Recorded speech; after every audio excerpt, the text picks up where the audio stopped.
I want you to have the side hustles, a handful of side hustles that are unique to you and your life experiences. The number one pitfall when starting a side hustle is picking the right side hustle. So pick something that you can do, that you want to do, that you like to do, or that you're already doing, or that you're going to have to do because of circumstances. And you're doing it anyway. So why not pick something that you're doing anyway to get compensated for?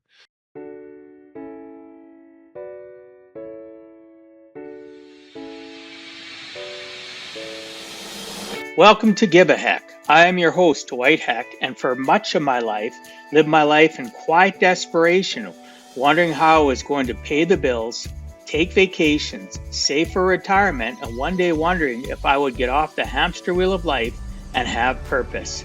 A life that most of society lives, which takes us to work, then home, then repeat, and pays us hopefully enough just to survive. The harsh truth that most live with more month than money and have no idea how to live life on purpose, not by accident.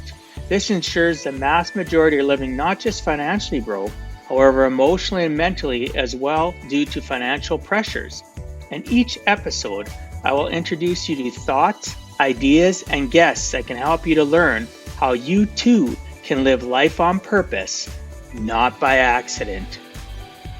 Welcome back to Give a Heck, the show where we challenge ourselves to live intentionally in a chaotic world, financially, emotionally, and spiritually.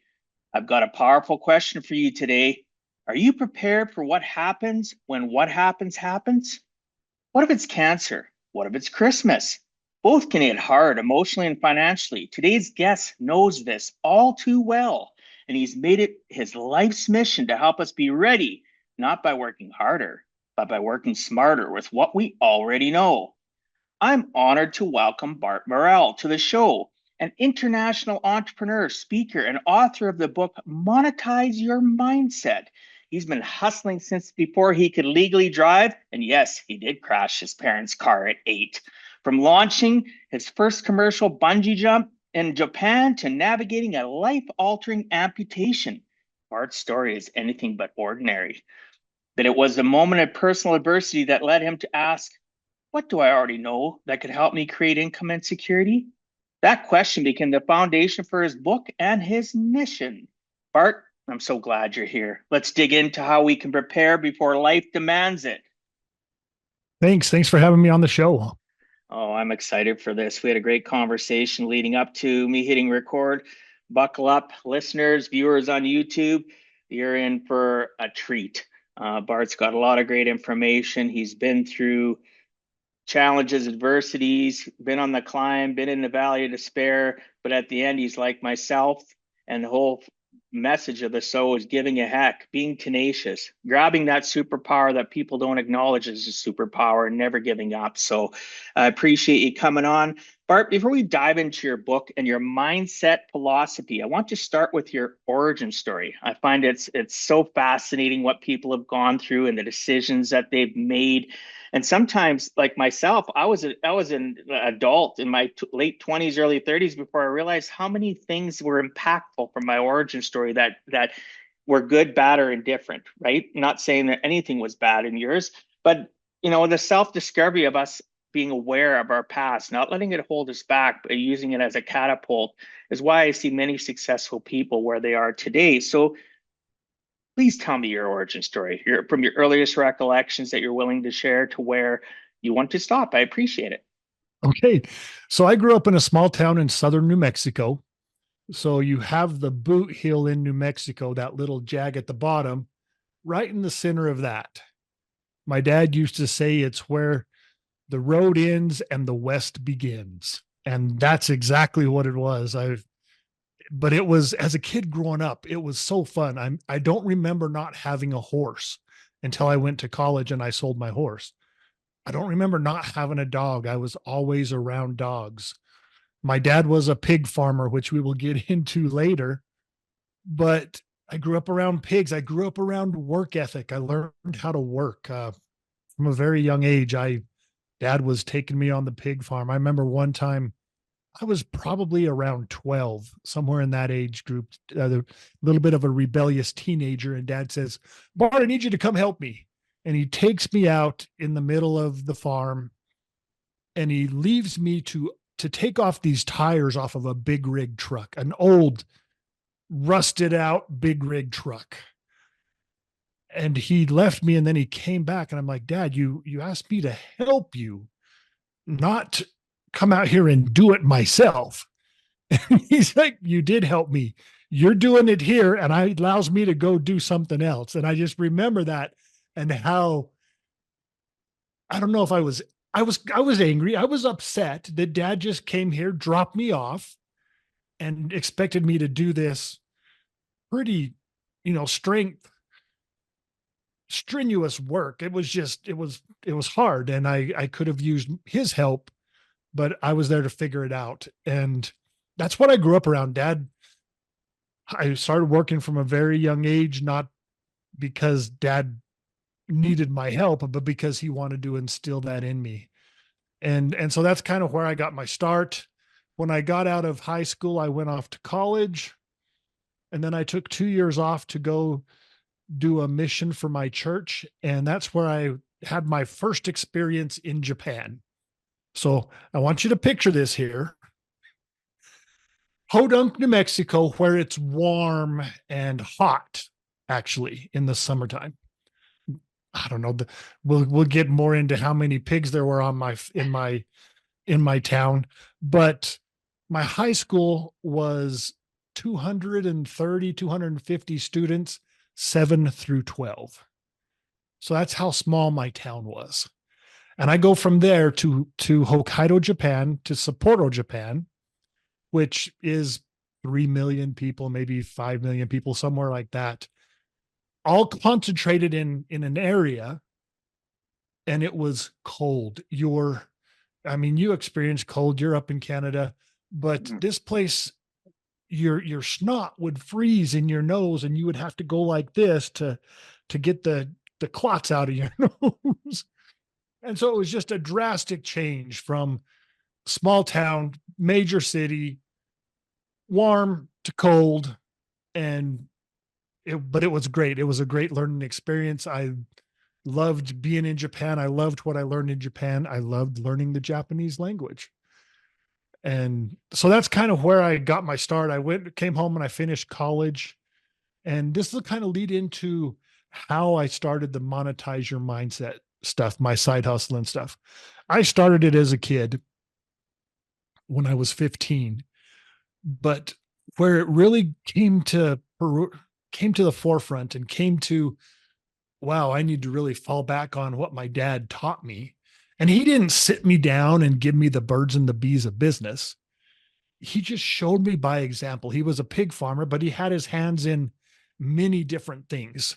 He actually owned part of a dairy in Idaho, so up close to your border up there. And then he owned part of a mushroom warehouse in Utah, part of a produce warehouse in Phoenix, Arizona, which Diamondback Stadium, the football or the baseball stadium, now stands. And so when they wanted that property, he made a good chunk of change. And so I had to fall back on that when I was almost ready to finish college. I want my goal, my life's goal was to get in the FBI and chase serial killers. We had an FBI agent friend of the family, and he says, well, the easiest way in the FBI is through accounting. But once you get in there, you don't have to stay white collar. You can apply for different positions. And if you're good, and you'll get the job, and you can go to wherever you want to go. So my goal was to get in through accounting and go this other direction. Well, I had 1 quarter left of school, and Dad wanted me to come help him on the pig farm. And that way I could improve my Spanish capabilities. So I went down, took time off, and I was making money in Podunk, New Mexico, no place to spend it. It was burning a hole in my pocket. And I had customs agents, border patrol agents, police friends that were getting this RK surgery done on their eyes where it corrects their vision. It had just barely came out. And I was like, oh, I want to do that. And I went and did it. Went from 2160 and 2200 to 2020 and 2025. My vision was great. and I didn't have glasses until I was about 50, 51 is when I got back to glasses. Anyway, I get back up to college, started filling out the application for the FBI, and I found out that that surgery automatically disqualifies me for the FBI. You can get it done after you get in, but not before. Wow. And let me just tell you a little bit about accounting. If there was accounting in the title of the class, I could study my butt off and I was getting maybe a B minus or a C. If it was other stuff, math, I don't know, health, psychology, all these other things, I didn't really have to study and I would get an A or a B. And so I wasn't good at accounting. I didn't enjoy accounting. I did not really want a job in accounting. And so I'm devastated up at school up in Utah. What am I going to do? I was doing a landscaping part-time job that I had through school. And I didn't want to do that either. And a buddy of mine comes up to me and he worked for a bungee tower company and they had just sold a bungee tower in Japan. And they needed someone to go help train the staff that spoke Japanese. And he joked and said, "Hey, you want to go back to Japan?" And I thought about it a second and I'm like, why not? And I said, yes. And that's where it started. That's where this falling back on what I know, the Japanese. I didn't know how to be a bungee jump master, but I can learn it. I was an adrenaline junkie already. So I already liked doing that type of stuff. So why not do it? And that's kind of where this, out of necessity, this all started. Now, my dad encouraged me as a young kid. So when I was 11, I loved music. I loved to listen to music. I'm not singing on a stage. I mean, I did want to be a rock guitarist, but that was just a phase. But I loved listening to music. And so at age 11, I worked all summer on the pig farm to buy me my first stereo, $285. It was a Sanyo all-in-one system. It had a cassette deck over here. What do you think it had over here? Are you old enough to remember what was over here Oh on the man, underside? you could have on a cassette deck. You could even have a track, or you could have an An album. 8-track. Right? You could have. I've seen ones where they had. You could still play records, a Yeah. track, to everything. So it was the cassette over here, radio in the middle, 8-track over here, and then the turntable on top. Oh, I love that. I mean, I would put it in my room. I would lay down between the speakers and crank it up so I could just feel it. I love that. But little did I know, I just bought myself a liability because every time this young 11-year-old boy went into town with mom and dad, he had to buy the new tunes. And for an 11-year-old kid, that was pretty spendy. I was buying the new cassette tapes and we didn't have the CDs back then yet. And so cassette tapes and records and I was spending all sorts of money. Then when I turned 15 and got my driver's license, I turned that liability into an asset that would make me money. I started a DJ business, a mobile disco business. But unfortunately, in my small town, nobody was hiring 15-year-old DJs. So I had to go out and create my own events. I hired, I rented the community center on Friday nights after a football game. I hired an off-duty cop for security. And mom and dad took money at the door. I spun records and everybody danced and had a great old time. I monetized what I love to do. And I did that through high school, clear until in college. And then after college, I gave it up. I think what happened was music took a different turn and it wasn't fun for me anymore. So I sold it to my business partner and, we went from a Sanyo little all-in-one stereo to where we had a big system with lights and everything, triple amped PV stacks. I mean, it was a killer system. And that was just from monetizing something that I like to do.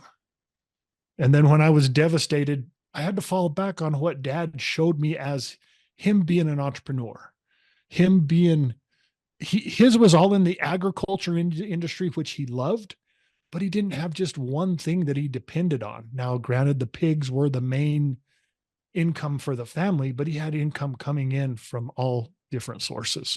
That's how it started. That's That's how I got to amazing. where I was, where I am. That's amazing. Um, Throughout all of this, you were an entrepreneur like many people that I have interviewed, or even clients, people I've gotten to know over my lifetime. Tenacity is a major ingredient in being an entrepreneur that succeeds, never lies down. And you talked about having more than one stream of income. Those listening, it really is a requirement to have multiple streams of income if you truly want to buy your time back. And what I mean by that is buying your time back means that you're not always handing in your time for cash. Sometimes you're doing things that don't involve the fact of caring about the money. Now you get to make better decisions. You get less stress in your life. You'll take chances where you might not have taken chances if all you have is a 9 to 5 or only one stream of income from your business. So I completely agree with that. It's good to have different streams of income and just experience and enjoy life. Going to um, Japan was quite an adventure for you in regards to bringing in the first bungee jumping, and you were talking about before we hit record about the German company and falling into a net. Can you share some of those stories, of how that part of your journey happened within Japan and in dealing with Germany, and how it expanded around the globe for you? Yes. So like I mentioned, I was at school. I finished my college degree. I got my degree in accounting with minors in Spanish and Japanese, but I didn't want to be an accountant. I actually applied for a few jobs as an accountant and I thought I got one and then I didn't get it. And I'm so glad I didn't because it would have been like the jobs that a lot of people have to suffer through. It wouldn't have been what I wanted to do. And so my buddy, like I said, he asked me, jokingly asked me, "Hey, do you want to go back to Japan?" Yeah, I do. And within 3 months, I was over there pushing little Japanese people off the top of an 8-story bungee tower. Um, Amazing. and it just fell into place. Whenever you're looking at doing multiple streams of income, you got to make everything fit. And so I take people down a process of where I say, okay, you need to ask, what do you like to do? What do you need to do? And what are you already doing? Can you monetize one, two, or three of those things? Because if you're already doing it, you might as well get paid to do it, whether it's good, bad, or ugly. I say, when life gives you lemons, don't just make lemonade. If you're making lemonade, you might as well build a lemonade stand and sell the stuff. And that's what I've done throughout my life. And so bungee jump was just the first step. I was over there and while I would go to the gym, and when I was at the gym, I'm kind of big for a Japanese person. I'm 6'4", and I was 220, 230 back then. And nobody would talk to me at the gym except for the gym staff for about 2 weeks. And finally, one guy got the nerve up to come up to me, and he comes up to me and he goes, "Hello." And I said, "Hello." And then I started speaking Japanese to him, and he's like, "Hmm, I'm glad you speak Japanese because I was done at hello." We became friends. And about a year after that, he asked me, he says, and he was a big rig driver in Japan. And he said, "I want to quit driving truck and start importing camping trailers from America. Camping trailers, Ford and Dodge diesel pickups to pull the trailers. Will you help me?" I had no idea how to do it. He didn't know how to do it, but we both said yes. We've been business partners since 1997, importing stuff to Japan, camping trailers, horse trailers, toilet trailers.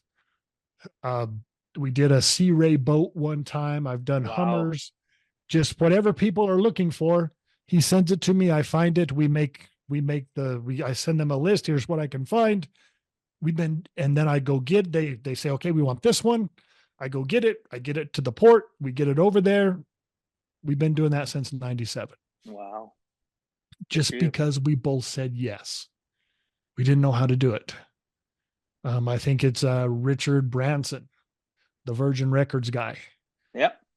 He says, he has a quote, a famous quote out there: when someone comes to you with a great opportunity and you don't know how to do it, say yes and figure it out along the way. And that's what you got to do sometimes. And you got to be willing to jump, to take that first jump. And so, since we're talking about bungee jumping, we're going to talk about that first jump. So, as a bungee jump master in Japan, like I said, I had the authority and the power to push, assist, let's say assist little Japanese people off the top of the tower. On our busiest day, we did 783 people in one day off the Wow. top of this tower. But sometimes on the slow days, it would just be me alone at the top of the tower with my brilliant mind. And so this is brilliant mind going forward. Oops, sorry. This is crazy. Brilliant, crazy. Now, on my bungee tower, I had a stunt person airbag down at the bottom just in case someone fell. And in theory, I had heard that people had jumped off the tower without a bungee cord, hit the mat, and they were okay. My brilliant mind was kind of wondering if I could do that. I walked over to the edge and I looked down. I ain't that crazy. But my brilliant mind continued and said, okay, if you jump with a bungee cord, you wait for the bouncing to stop, then you can unhook yourself. And instead of falling from 8 stories, you'll fall from about 6 stories. And that's doable. I could do that. 6 stories is good. 8 stories, no, I'm not that crazy. So I called my buddy up from down at the bottom. He comes up there. I jump. I wait for the bouncing to stop. I tried to unhook myself, but there was too much pressure. I couldn't unhook. So I had him let me down. I went back up to the top. Now, when we hook a bungee cord to our customer, we have a nylon strap that's about a foot long, and one end has a carabiner on it, and you hook it around yourself and hook it to the bungee cord. So I could take 2 of those, hook them around to themselves. I make 2 loops, hook it to the end of the bungee cord. What do I have? Handles. I can jump just hanging onto the bungee cord, wait for the bouncing to stop, and then all I got to do is let go. Brilliant, right? So I put him in my hands. I walked to the edge of the tower and I gave it a good old 3-2-1 bungee and I jumped. Now, obviously, everything came out okay. I was able to hang on, but sometimes your brilliant mind doesn't go far enough ahead and think far enough ahead. I'm hanging at the bottom of a giant rubber band. What's going to happen when I let go? I let go and that thing shot up to the top of the tower and hit with a loud bang. I fell to the mat and hit with a loud slap, and it echoed throughout the park, and everyone came running over to say, who just died? And I crawling out of the stuntman airbag. I'm okay. Everything's great. Everything's great. And just, I destroyed a $300 bungee cord, but everything was great. Now, the point of the story is sometimes you have to take that first jump, even if you don't know what the outcome will be. You have to give it a try. As an entrepreneur, as a monetized mindset will take risks. Now, some of you may think, well, that's kind of stupid. You could have died, or you could have broken your back, or you never know what could have happened. I was like, yeah, but it was more of an educated risk. I had bungee jumped so many times that I knew the pressure that I was going to get. I knew that I was going to, I was probably 99.9% sure that I could hang on to the bungee cord with just my hands. I wasn't completely positive, but I was pretty sure. That being said, you have to take those risks. Why did I have to take that risk? Because I wanted to feel like it was what it felt like to fall to that bag. and I was successful. I got what I wanted. Sometimes when you want something, you got to do what it takes to get there. And that's what you have to do. That's part of having a monetized mindset, being an entrepreneur, and finding what it is that you want to do, that you can do. Yeah, that's amazing. Um, to go from working on a pig farm to wanting to be in the FBI to thinking about being an accountant anyway to not saying no, saying yes and going to Japan. And oh my goodness, your journey has been amazing. But the number one thing that people need to understand is every time you say no, you're saying yes to something else, right? Is the yes you're saying really what you want? Or is it Yeah. what society or those around you want? Are you really aspiring to do what your brilliant mind, as Bart would say, is, or are you always living in that hamster wheel, that crazy Yeah. land, right? And I'm not Yeah. trying to insult people that are stuck, but sometimes we're stuck because we let the crazy thoughts overwhelm the positive and the thoughts that can help us drive our lives forward. And you're a prime example of somebody that just consistently is thinking. You're a critical thinker, obviously. And critical thinking, you're not born into. A person has to develop that. You can have the initial makings of somebody that's a critical thinker, but what you introduce into your life continues to develop or wreck it, make it so that Yeah. you're stuck and camped and not growing in life. You're right, you do have to take risk. For those listening or watching on YouTube, if you don't take risk, you're not going to literally, you're going to stay stuck, right? You have to be outside of your comfort zone. It may sound like corny, but it's true. You have to be outside of your comfort zone. You have to be willing to take some risk. And if it fails, right, who cares? What if it takes 99 failures and you succeed once? Look at Edison. Look at Colonel Sanders. Let's do somebody that's a little bit more, even more recognizable because people like fast food. Yeah. 1100 Financial Institutes. Go read his book, people. Yeah. 67 years of age, realized that the money he was getting from retirement wasn't enough to pay for anything, right? He took a risk. How many are you Yep. willing to take risk in your 20s, your 30s, your 40s, 50s? He did it and he's just about 70, Yep. right? You take risk. Why? His desire and passion drives that, right? So monetize your mindset means you have to work on your mindset, correct? Yeah. Correct. And I often think, I look back on my life and I say, I was just lucky because things just seemed to fall into place, even when it seemed like it was, I was devastated and I'm not going to get in the FBI. My dream was blown up and something fell into place. And so and it happens to me quite often, I think. But if you really analyze it, Seneca says, luck is when preparedness meets opportunity. But then you got to do one more thing. You got to take action. And so when preparedness met opportunity, I said yes and took action. And that's kind of just been same thing when my buddy at the gym came up to me and says, "Hello." Yeah. We got together, we took a chance. Neither of us knew what we were doing. Now we've been doing it for how many years? 97 to 2025. Long It's time. just crazy.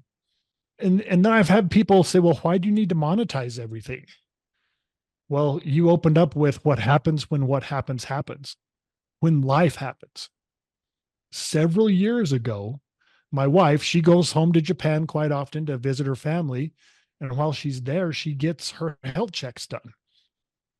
She called me from Nagoya and she calmly informed me that the initial test indicated cancer. Now, whose life hasn't been touched by cancer in one way or another? Me, my brother died at age 53 from cancer, two sisters at age 62. What would be going through your mind? My mind was racing. I could lose my wife. But you want to know what the second question was?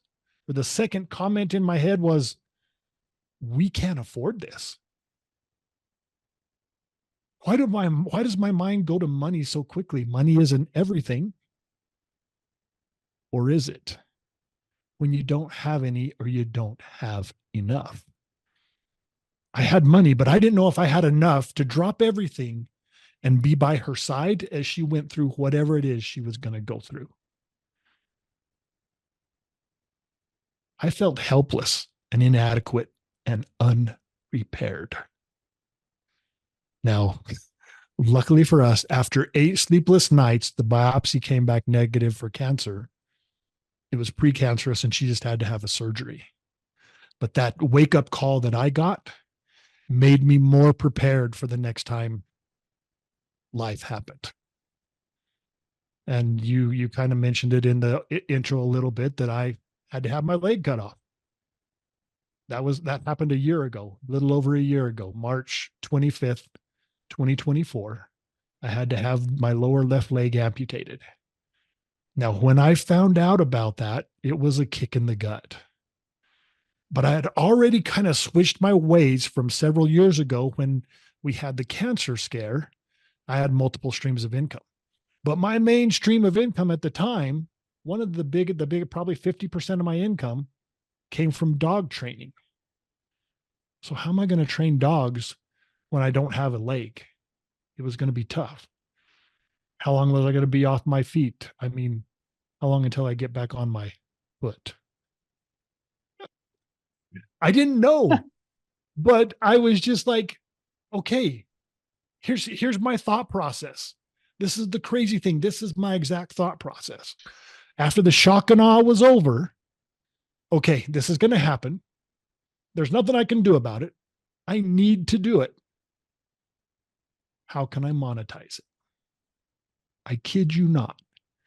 My thoughts were, okay, how can I monetize this? Let's go ahead 6 months post-op. I've been working with my prosthetist for several months. And the time came up, the opportunity came up. And I says, Scott, your competition has a guy that talked to me to help me through what I was going to go through. You don't have a guy. You need a guy, and I'm your guy. From that, I have a contract with him as a 1099 contractor. I help him talk people through what they're going to have to go through. And that wouldn't have happened if I haven't thought about it, 6, 8 months earlier. Okay, this is going to happen. How am I going to monetize it?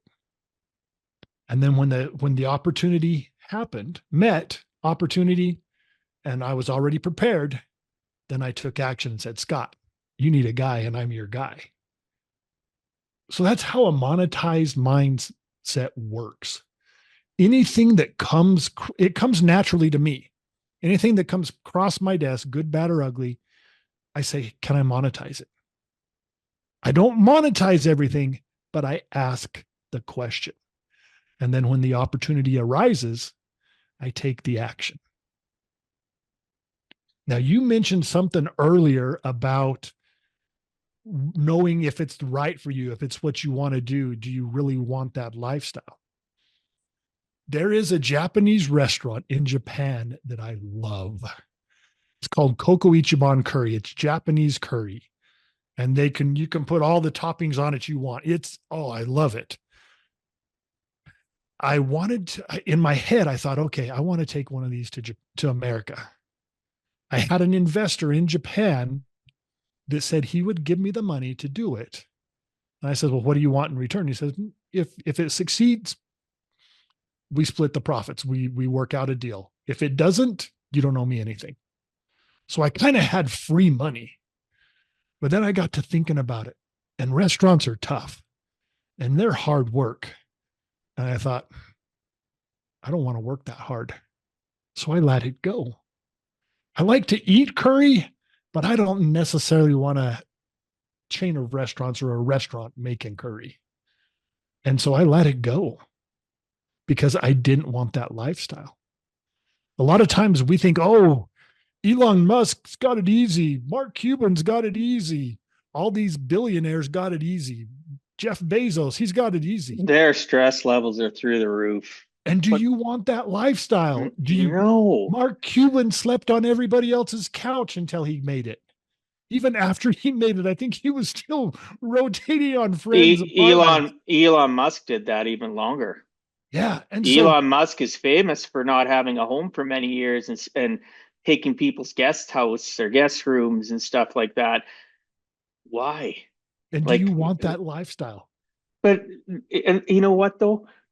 Listening to you, and sorry for cutting you off, but all of this culminates to the fact that you are a critical thinker and you developed this since you were younger. Yeah. But that doesn't mean people listening or watching that you can't start today, that you can't create yourself a mindset that automatically becomes critical thinking, like Bart was talking about, and he lost his leg, and he's thinking about it with the I can't even say the net prosthetic, whatever, Prostitute. prosthetist. Thank you, I Everybody wants to appreciate say you. it's a prostitute, but no, it wasn't a prostitute. It's a Prosthetist. prostitute. I just didn't want to look down. I could, because it's written here. But anyway, at the end of the day, you have that mindset, even when tragedy or, you know, something maybe not, maybe it wasn't a tragedy. Maybe it was just something, to me, it would be a tragedy to lose part of my leg initially.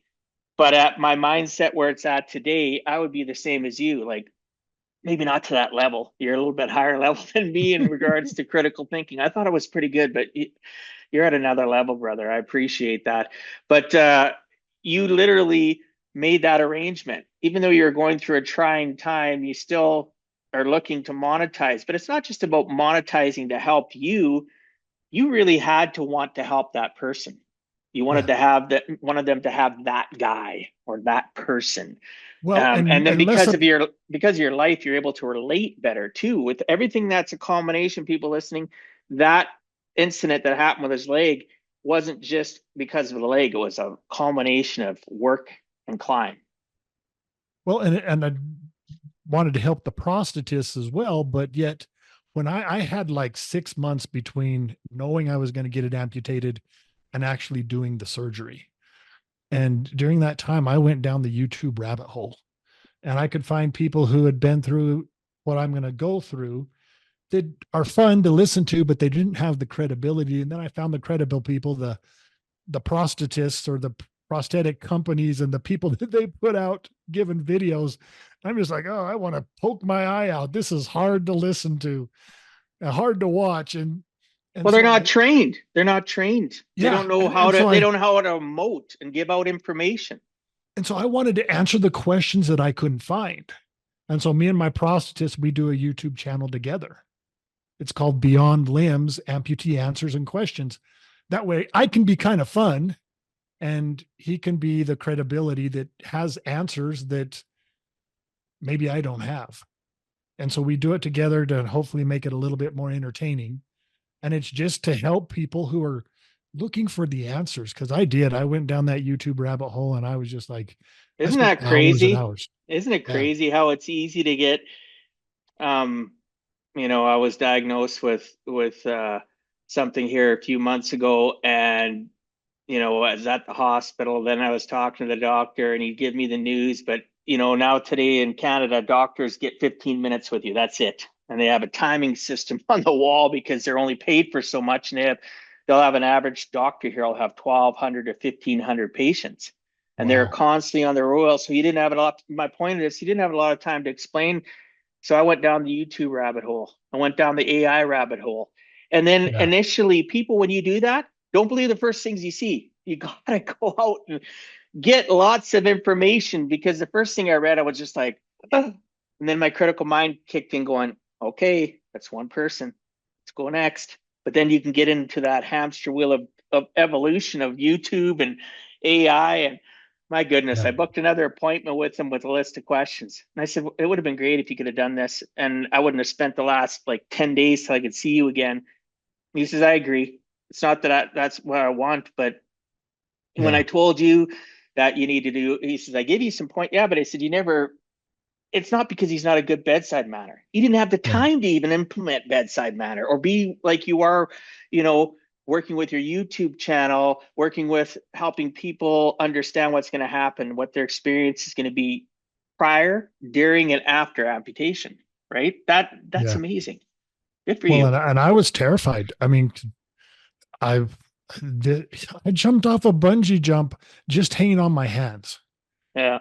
Walking through the hospital doors that morning, was the most terrifying thing I've ever done. Oh, wow. I agree. I was walking in, but I wouldn't be walking out.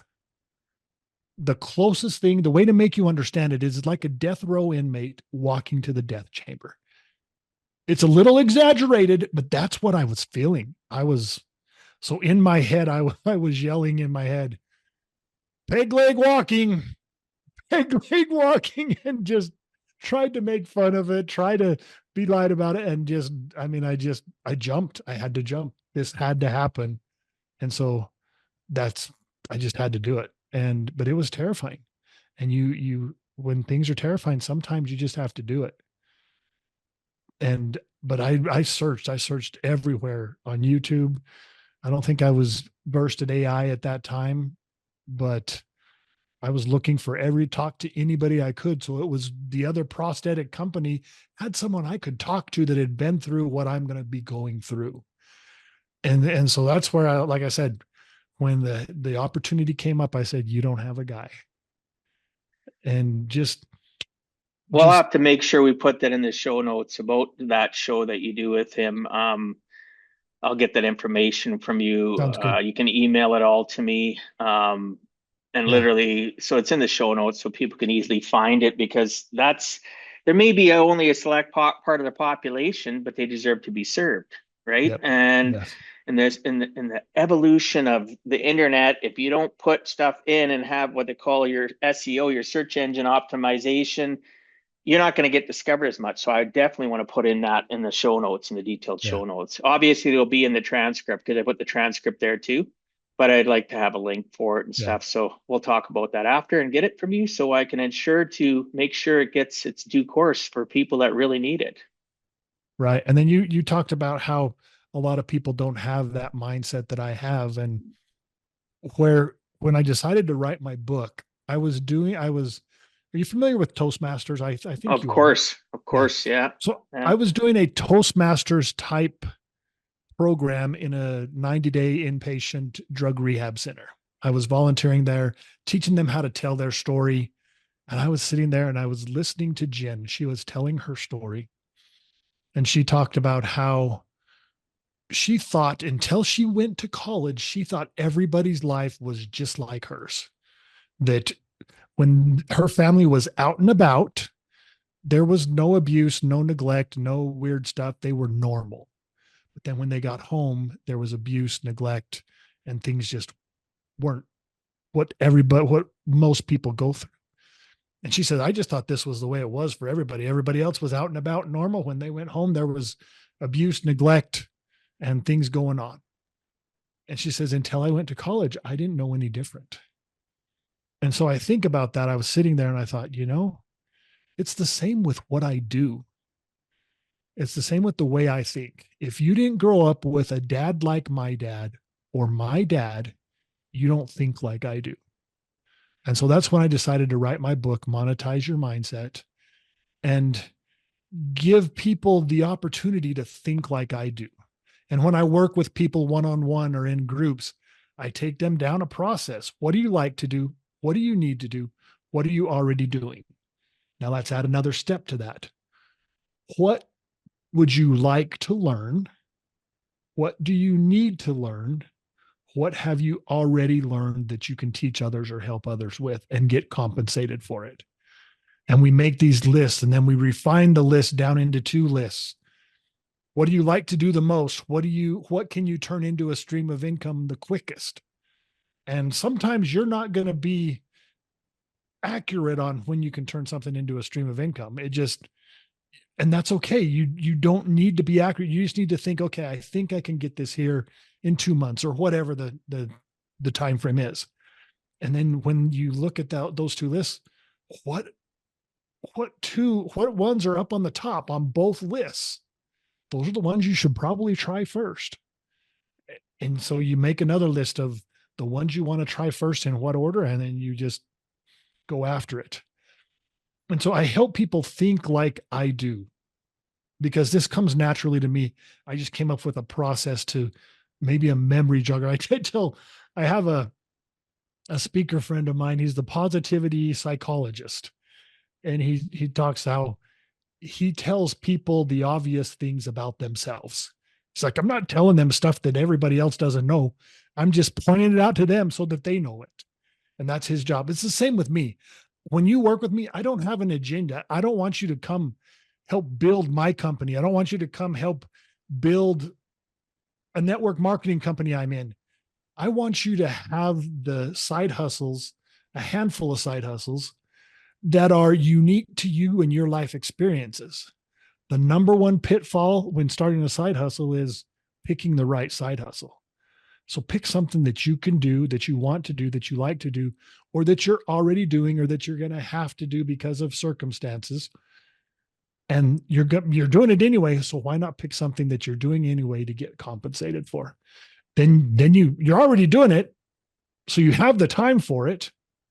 Now just figure out how to get compensated for it.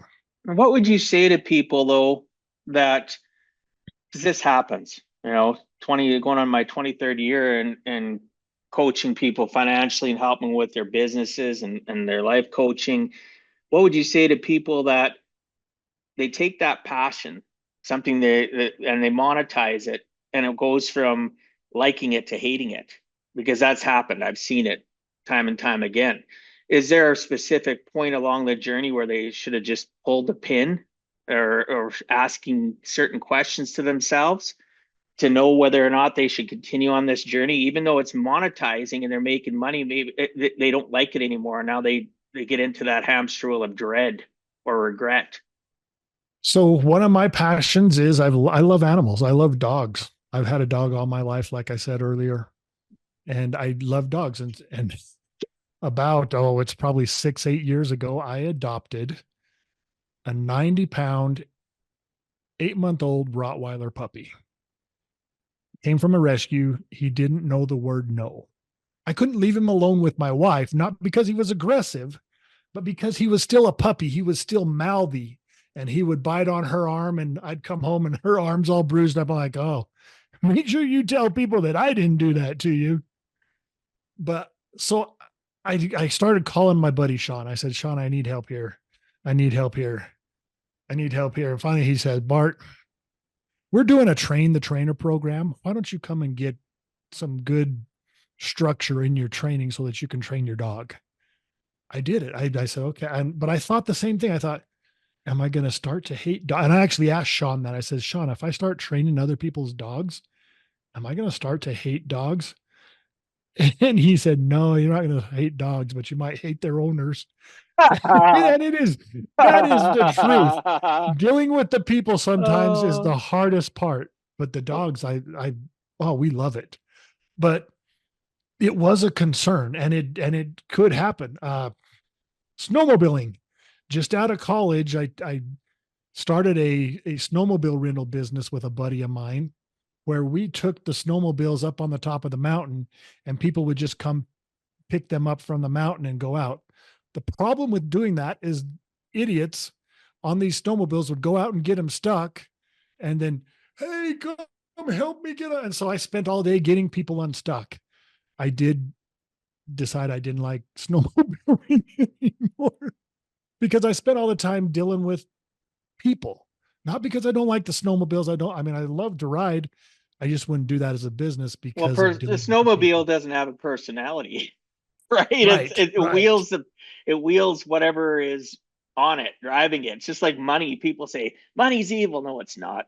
Money has absolutely zero personality. It has the personality of the person that wields it and what their heart and what their, a heartfelt centered person is. And that money Yep, reflects it, right? yep, That's why you'll have the same portion of the population that always donates to charities or their churches and stuff. And you can have, a couple thousand people in my church. It holds 1,500, overflows a couple thousand, but it's always because I know the people that do all the financials. It's the same 5 to 8% that donate year after year after year to yeah, support. Right? It is what it is. Everybody's got a yeah, different. It's centered on here, right? What that yep. money is going to be worth. But that's amazing, though. I want to ask something about your book, unless you have something that you want to add before I ask some specifics. So let me answer the question you asked. Do you worry about getting tired of your side hustle? That's okay if it happens. You just need to know when to say uncle. And I'll give you two examples real quick. As a kid, like I told you, I don't remember not having a horse, but they were never my horse. And so and I had this horse that was my horse, not really my horse, but it was the one I rode. His name was George, and he was a fairly tall horse. And I was 7 years old, and I went to my dad and I said, Dad, when is George going to be my horse? He said, What are you talking about? George is your horse. I says, No, George is your horse and Randy's horse, my brother. When is George going to be my horse? And so he thought about it a second. And he says, Well, when you can put the saddle on by yourself. And we're not talking a little tiny English saddle. We're talking a full adult Western saddle, probably heavier than I was at the time. But I was excited.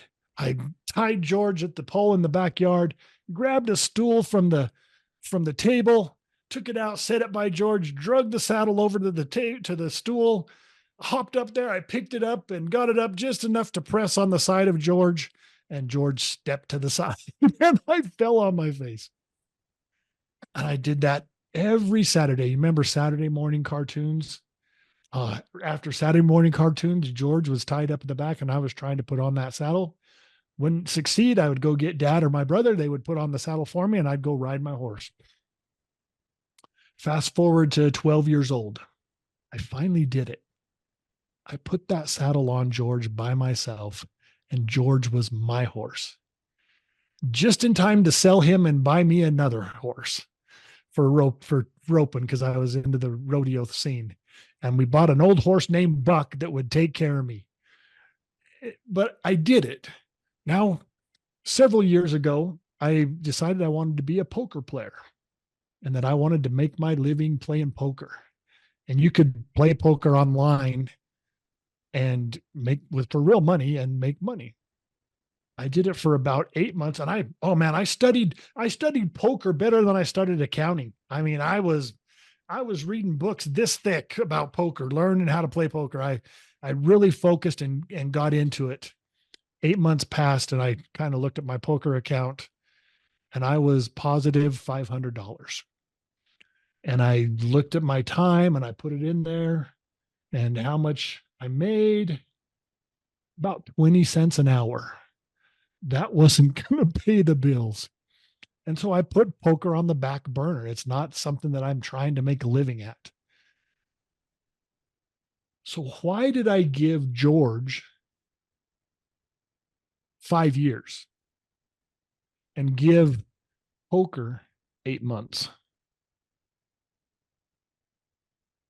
It's because with George, I knew I could do it because I saw dad do it. I had mentors right there by my side showing me how to do it. My dad, my brother, other cowboys that I was around, watching them do their saddling their horse. I knew I could do it. I just need to get bigger and stronger and put in the effort. So I continued until I got George. Poker. I had books, but I didn't have someone telling me, hey, do this, you're doing good, blah, blah, blah. And it may have turned out the same. They may have said, dude, you're not good at poker. You better give it up. It may have turned out the same. But the thing is, I had mentors here to help me, and I didn't have mentors here. So I said uncle. And your mentor may tell you that it's time to say uncle and give it up. But it's always good to have mentors to help you through the process to get you to where you want to be. And that's doing it yourself, trying to figure out, okay, should I give it up or should I move forward? What should I do? If you can figure it out, great. But I know mentorship is going to help you make better decisions and make them in a quicker, more timely manner if you have that. And so that's my advice on trying to know when to say uncle, is have someone right there in your pocket to help you get through things.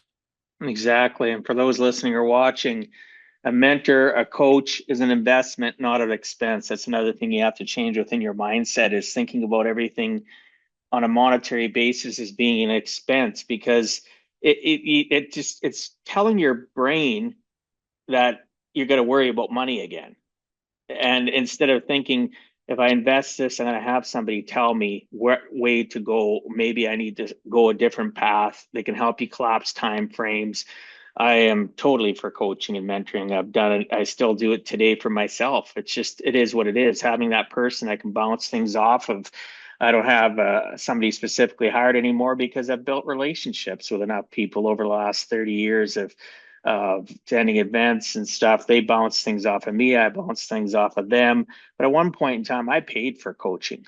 Yeah. Lots of money I paid for Well, coaching to get better, right? And mentored. And it improved me. It did. It collapsed time frames.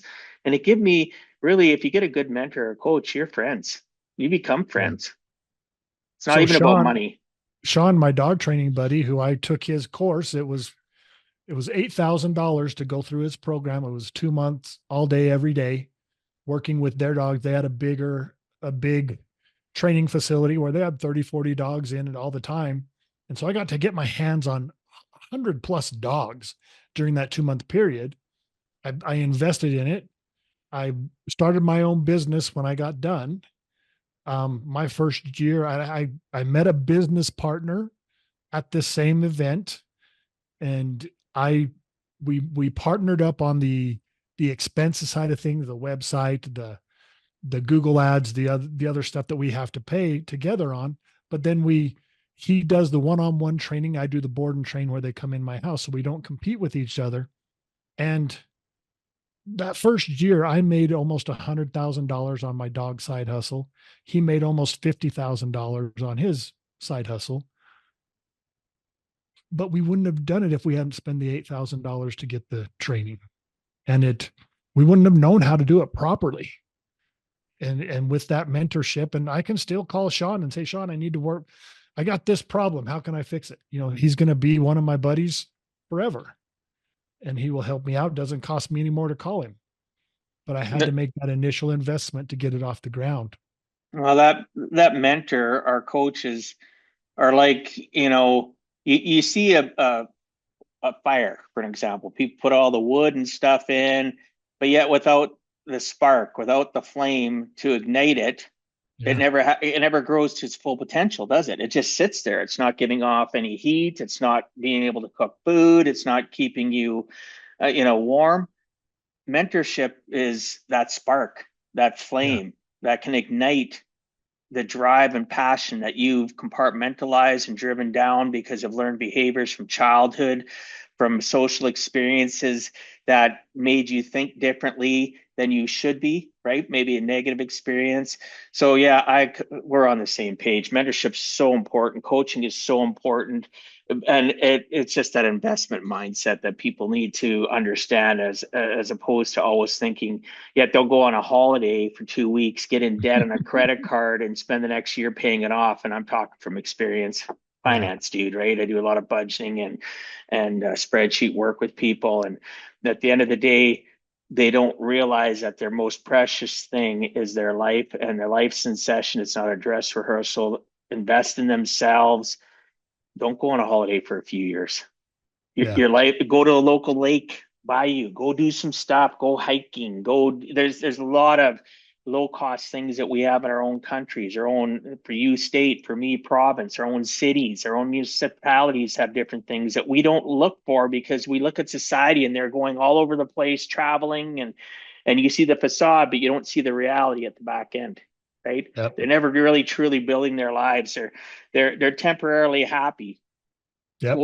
for a couple weeks, whereas I'd rather be temporarily uncomfortable to be lazy in lifestyle later, right? And I tell people that you need to be temporarily uncomfortable. What that temporary is for you, I don't know. Let's figure it Yeah. out. Maybe it changes 2 years from now, and you thought it was a 3 year game plan, and it's got to be five because you run into some hurdles. And as a Well, and mentor, we work on that with one another, right? yeah, and we don't know what the time frame is going to be, and the time frame is going to be what it's going to be. I Just don't told you quit. about I told you about putting your lists, your 6 lists into 2 lists, and one of those lists is how soon can you turn it into a stream of income. You may not know how quick it's going to be or how long it's going to take. The bungee jump thing, I said yes, and 3 months later, I was making money pushing people off the top of. Well, I didn't actually push, but I did kind of assist a little bit. Um, but it happened quick. It was really quick. So several years ago, my wife told me that she was getting more than she bargained for and that she would like to see a little less of me. She said I was too fat.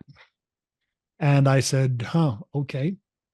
Now she was being funny, but she was serious. And if I look back on my before picture, I was pretty bad. I was 6'4", 285 pounds. So I was getting to the 300-pound mark. But when I decided, okay, I'm going to give my wife what she bargained for, I'm going to lose weight, I said to myself once again, okay, I may not be wanting to do this, but if I'm going to do it, I'm going to get paid for it. And so I thought, okay, my wife wants me to get back to my wedding weight, which is a goal for a lot of people is to get back to their wedding weight. I went to Google, typed it in, back to my weddingweight.com. It was available. I bought it right there on the spot. I didn't even have a plan to lose the pounds. I'm just like, okay, I got it. I held on to that domain for over 7 years. And it didn't turn into a stream of income until my friend from California, she calls me up. Her name's Beth.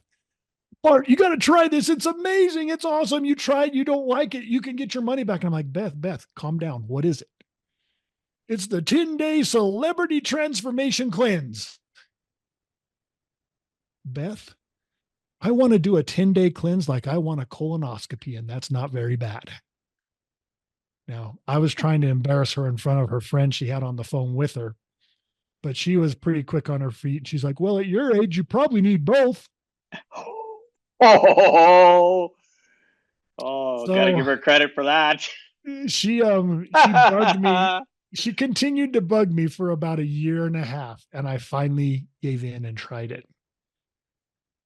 My first 10-day cleanse, I lost 18 and a half pounds.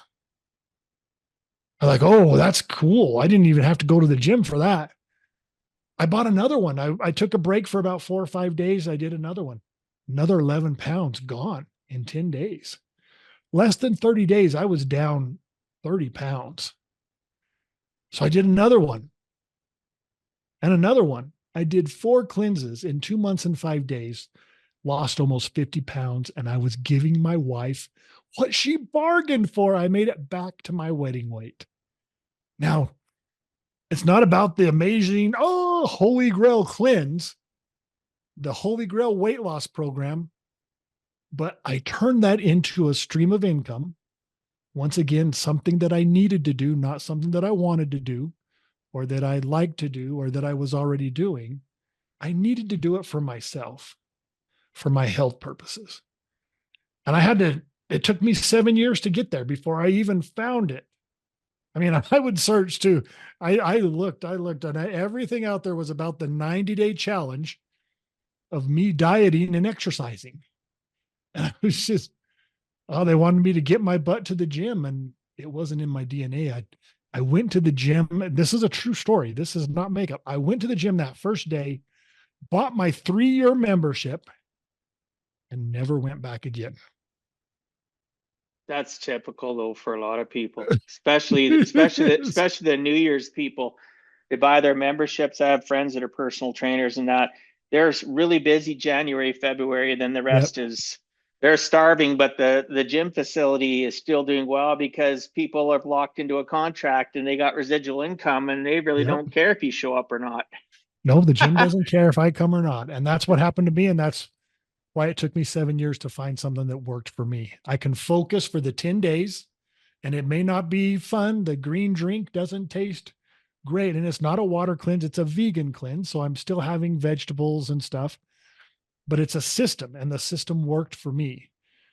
But the thing about it is I held on to that domain for 7 years before it turned into a stream of income. And now it's a stream of income for me. I've got a bunch of domains I own too for Yep. the future because I've had these creative ideas, but right now it's not the right time for it. But Yep. I have them. I'm the same way. I've gone in, oh, okay. Quickly look to see, oh, I'm buying it. So I have to Yep. pay $30 a year or whatever it costs to keep it. I don't care. And so you may be wrong. I thought I would have done the weight loss. I thought it would be quick. It wasn't. 7 years. Japan, I had no idea I was going to get there that quick. We talked about the German ride.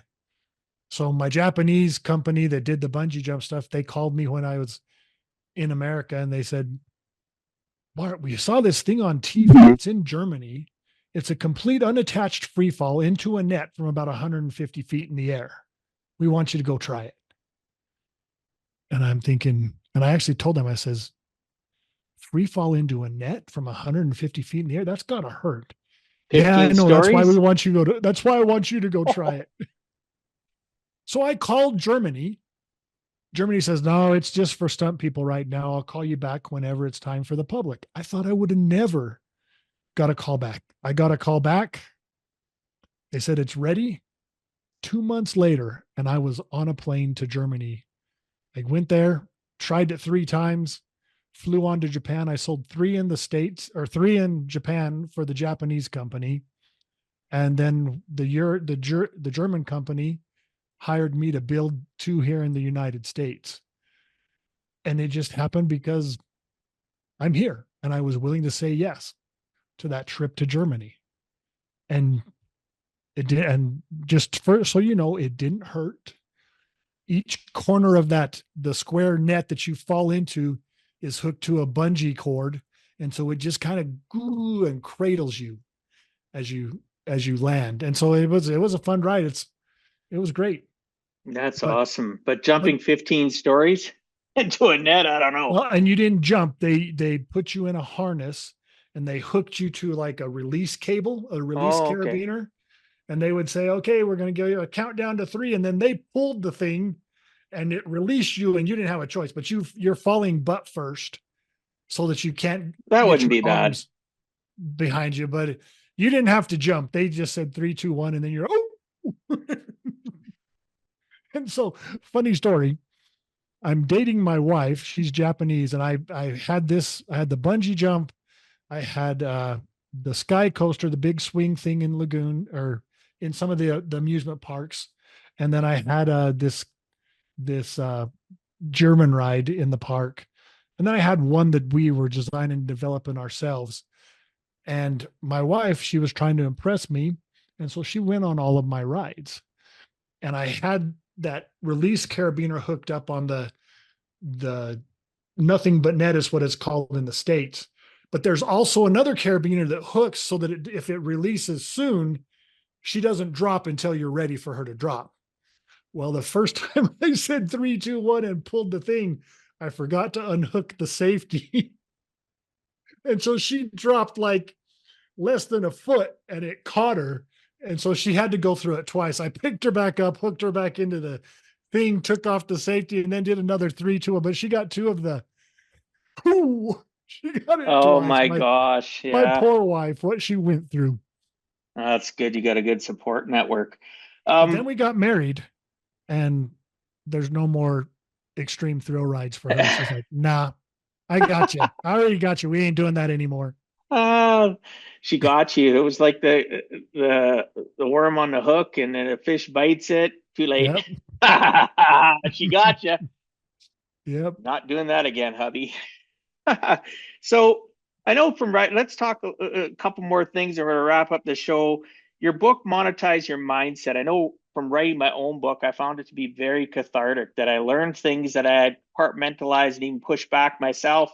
Some things where I had to kick myself in the pants as I was writing it. Other things I was like, pat myself in the back because, wow, I didn't realize how much impact I had, right? On Yeah. my own life personally and on others. Was your book cathartic for you to write? What was the experience like? Writing was hard. So I wrote everything, and then I spent 6 months with a creative editor going over it. And we went over every page, and he in detail would ask me questions to make sure I was getting my point across. And there are some times when it's just the littlest thing that he's wanting to understand better, but he didn't understand it. And he's like, no, I want to understand it because I want everybody who reads this book to understand it. And so he would help me fix things, make them more understandable. And so that was kind of a painful process going. I mean, I spent hours. I mean, we're every day on a Zoom type call where we're going over page by page, word by word by word. But then I went back, and even just the other day, I was thumbing through it looking for something, and I stopped to read a part. I'm just like, wow, I'm good. That was Awesome. good. And That impactful moment, eh? It's just yeah, like, and I just like, wow. and then I had one friend who was she's a speaker as well, and I had her come and speak at the drug rehab center that I worked at, or that I volunteered at. And as a gift, I gave her my book for coming in speaking because she did it for free. And she gave it to her son to read. And her son was 16 years old. And she said he was she was kind of a, kept to himself. He didn't go out, didn't have a lot of friends. He would do his own thing, kind of a computer nerd. I don't want to say nerd is the word, but, he was just really into stuff that not a lot of people, he didn't have friends that were there with him. And somewhere in this book, I talk about getting with Go ahead like-minded and people. show your book because the people on YouTube. There you go, people watching. Nice book cover. And so she said he read that he needed to get around like-minded people. He hadn't had a birthday party since he was like 10. And he came to her on I think it was his 15th birthday party, not his 16th. And he said, I want to have a birthday party because in this book, it says I need to get around like-minded people. I want to invite people that I'm going to like the same stuff I do and get to know them. Not my intention for the book, but she was just so excited that he finally wanted to try and make friends and get around people who supported his type of computer gaming, all that kind of stuff. And he did it. And she's like, he hadn't had a birthday in over 5 years. And now he's having a birthday party. That's And I thought awesome. that was cool. It affected something that I didn't even really intend it to be. That's the best thing, though. Thank you for sharing that. Is when, like, I wrote my book and it came out in 2021, and the age category of people that have reached out to me of how it's affected their lives. One guy started up a business. He's an American. We've met at a couple events, become really good friends. He said, and he told me which chapters affected him the most. He said, these ones are okay. That's another thing. When you write a book, I write my people that we work with. I went through the same thing as you. They'd ask questions. We dumbed it down to a grade 8 level. And that's not to be mean to anybody listening. We wanted to make sure that things weren't missed. And is Yeah. every single thing in Bart's book or my book going to resonate with you? Maybe, but hopeful. Most times it's specific chapters. I had an 18-year-old girl, she's now 23, that read that 19 year 18, 19, whatever, that her dad reached out to me. My book changed her life. She wrote an article about me in high school for a high school paper, right? Just little things like that. We need to hear those because, Yeah. we can look at it and self-reflect, like you said. You go, hey, I'm pretty good, right? But it's so nice when we hear somebody say our name. Hey, right, Bart, that's a Yeah. pretty good part of your book. That changed my life, and here's how it changed it. It's like your chest pumps out. You're just like, yeah, you know what I mean. So that's great that that experience happened for And you. so I actually published my book. I had 200 copies at my house. And I'm realizing because I'm going to some of these business type events, and 70% of the people there are women entrepreneurs. And I go through my book, and all my examples are men. All of my examples that I used for different monetizing your mindset are men. So we got together and we wrote another chapter. It's called Monetize It. And it's all women entrepreneurs and the things that they have, different things that they have done with different outcomes. Because I had thought about women for my testimonials in the book, but I didn't think about putting them in examples. I'm like, what am I doing? How did I miss that? And so I wrote it again and ordered 200 more copies. And so I had to add a chapter. But you got to fix things if they're not right. Well, absolutely. Like people, you ever bought a book and there's another, they call revision 1, revision 2. or Yeah. whatever the case may be. There's nothing wrong with that. I've even seen books change their title because Yeah. they had a terrible title, and all of a sudden now, like I've had people on my show that happened, changed the title of the book, and all of a sudden went to nothing to bestseller, right? And Yeah. just because people have to be attracted visually to your book, what the title says, right? Yep. That's your catch. That's the same as a subject line in an email. How many emails have crappy subject lines, but yet the meat of the email is great, yet you Yeah. never open and read it, Yep. right? And I'm in the process of doing a revision now because AI wasn't around when I wrote the book.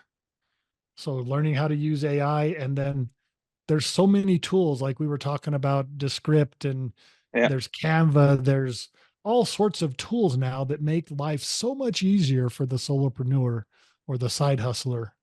Oh my And gosh, yes. so I'm in the process of doing a revision right now, adding a chapter on these tools that are out there and that you need to take advantage of. Don't be afraid just because they cost you a little money. Don't be afraid to use them. Once again, it's like the mentor. Well, There's tools to make your life more easier. There's it's mentors to make your life more easier. Do it. here's one of the most famous books in history, How to Win Friends and Influence People. Dale Carnegie's kids rewrote that book. Yeah. So, How to Win Friends and Influence People in the Digital Age. It still has the meat and potatoes of what Dale talked about, but it's in the digital age, talks about social media, talks about this, talks about that. And I have people going, well, they shouldn't have done that. They've wrecked their dad's book. No, they brought it to a new age so Yep. that yes, the book's still relevant. The original book is still amazing, right? Taught people a lot about how Yep. to, when friends influence people and literally make a difference in their lives. One of my favorite all-time books. But when I bought the Audible and I'm listening to it, it's still the same book, but now they interject social consciousness and how things have changed as evolution, right? There's only one person that I look at now, Outwitting the Devil by geez, I'm trying to think of the author's name now. I have one of those old man brain farts. Sorry, people listening. But that book was written in the 30s, and I'm just trying to think about who the author is. But that book was written in the 30s, and they didn't publish it until 2011. A lady by the name of Sharon Lecter. A lot of people might know her, Chicken Soup for the Soul, different things that she's worked in, different avenues of her life and supported. She got this permission from the family to publish this book. For people that know what I'm talking about, I'm sorry. Napoleon Hill, thank you. It just popped into my head. Somebody out there just sent it in to me. Right? Napoleon Hill, Outwitting the Devil. Get the Audible, listen to that book. But it is relevant today as much as it was back then. If he would have published it back then, he would have been probably killed. Like, because he talks about social consciousness, the healthcare system, political. He talks about education. He talks about everything, and he's interviewing the devil. They have two people doing the whole book on Audible, or maybe you can get it other places. The point for bringing that up is you look at the relevancy of How to Win Friends and Influence People, and it didn't touch on that, so they updated it.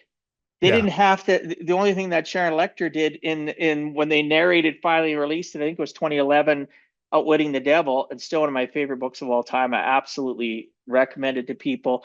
She, in between the chapters, went and broke it down and even added more relationship connections. So they didn't really need to rewrite the book. They added it to the audio, which was even more special because I've been to online events and different things where she's been. And you're right. At the end of the day, things change. You need to Yep. change. Add new Yep. stuff. Yep. Good for you, brother. So, Bart, before we wrap up, I'd like to ask each guest, a version of this. What would you say to someone listening right now who feels stuck, who's struggling to give a heck about their life, their finances, or their future? What mindset shift or spark do they need to never give up? Well, my dad, even in death, taught me a lesson. And so I'd like to share that lesson with you. Have Sure. you heard the story Acres of Diamonds? Yes. So, Acres of Diamonds, for those who don't know, it's about a Persian farmer. His name was Ali Afed. He sold his farm. He went in search of diamonds. He died broke, alone in a foreign land, never finding his riches. The new owner of his farm, however, was watering his camel in a brook, saw a strange stone, reached down and picked it up. It was a diamond. He literally found acres of diamonds in what was Alia Fed's backyard. My family, we have a similar story. Instead of acres of diamonds, it's called acres of pig poop. Like I said earlier, I grew up in a small town in southern New Mexico. We were in this farm, there were more pigs than people. In this town, there were more pigs than people because of our farm. Dad was a pig farmer. At any one time on our farm, there was probably somewhere around 19,000 pigs. We had 2,000 sows. Do you know what a sow is? Yes. A mama pig. A mama pig can give birth 2.5 times a year, and we average 9.97 pigs per litter. So for you mathematicians out there, that equals a lot of pig poop. We had these 3 man-made ponds called the lagoons that we would divert the stuff into. One year it'd be going to this one, next year the next one, next year the next one. We just rotating, settling ponds. Now, when Dad got in his mid-60s, he decided it was time to shut down the pig operation and go in search of his next big thing, his next acres of diamonds. He died at age 81. He never found his next big thing, his next big opportunity. 2 years after his death, we sold the farm for $235,000, which was a fair price for the property at the time. 6 months later, they were leveling those man-made ponds. They'd been dry on top for years. But as they were running the heavy grader across the top there, it broke through the crust and sunk up to its belly in this black muck. They called in experts to analyze the stuff, and right there on the spot, they offered the new owners of what was our farm $2,000 a ton for the stuff. Pig poop. That's $1 a pound for old pig poop. The farm was now worth over $1 million. Old pig poop, piles of old pig poop, was acres of diamonds right under my dad's nose. Wow. So what about you? What about your listeners? Where's your acres of diamonds? Have you discovered them yet? Are you right on the verge? Have you given up? Or are you overlooking them like Alia Fed and my dad? They could be right there in your own backyard, right there within your grasp, right there under your nose. Yeah, that's amazing. So you need to do what it takes. Just all you need to do is be aware. What do you like to do? What do you need to do? What are you already doing? Can you monetize 1, 2, even 3 of those things and turn them into your acres of diamonds? I mean, that's all it is. It's awareness. Just be aware of what's all around you. And then you got to take action. You got to jump. You got to take that step off the bungee tower and jump. Because that's the hardest part. The hardest part's the first step. Now, to help people, a lot of times it's just to help them get their juices flowing, to get their memory going. I have a free giveaway. It's 25 successful side hustles for 2025. You can find it at offer.bartmerrell.com/25 for 25. And you will get all that information in the notes and stuff. Yeah, I'll get you to send it all to me. And it's for free. And it's just a memory jogger. It's stuff that's out there. You may look at it and say, oh yeah, I know about that. But there's going to be other stuff that you're saying, no, I didn't know about that. I didn't realize that. I like that. But it's just to get your mind going, get you to start thinking. Your opportunity, it might not even be on that, probably isn't on that list.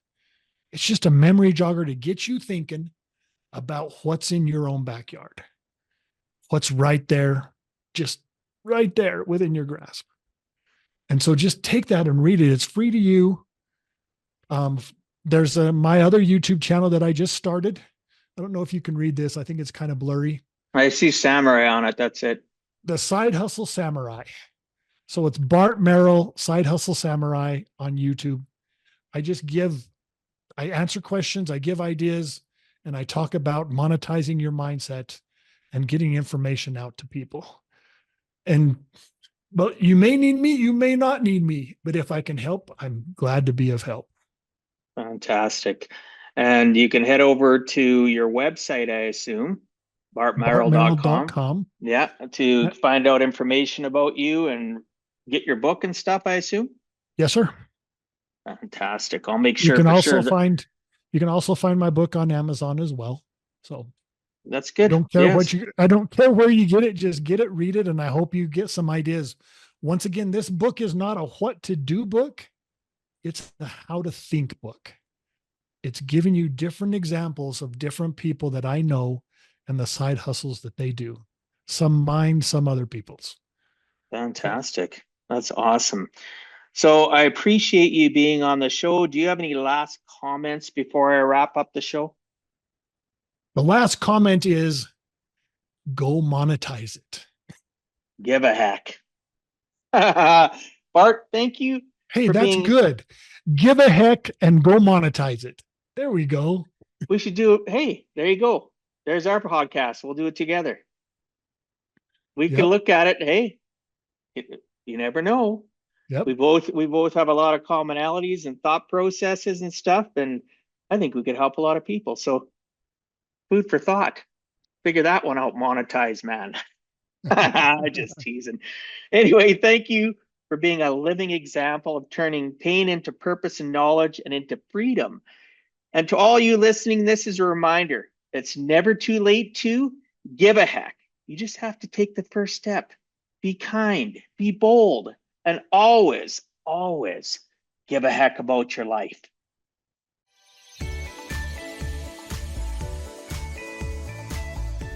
Thank you for taking time out of your day and listening to Give a Heck. If you find value, I'd appreciate you sharing with your friends and family so they too can learn how to live life on purpose, not by accident. So you do not miss the next episode, please subscribe on your favorite podcast platform and please also post a review. I look forward to reading your comments. This has been Dwight Heck. If you want to check out other podcast episodes or today's show notes, please check out my website, giveaheck.com. And until next time, together let us all strive to give a heck.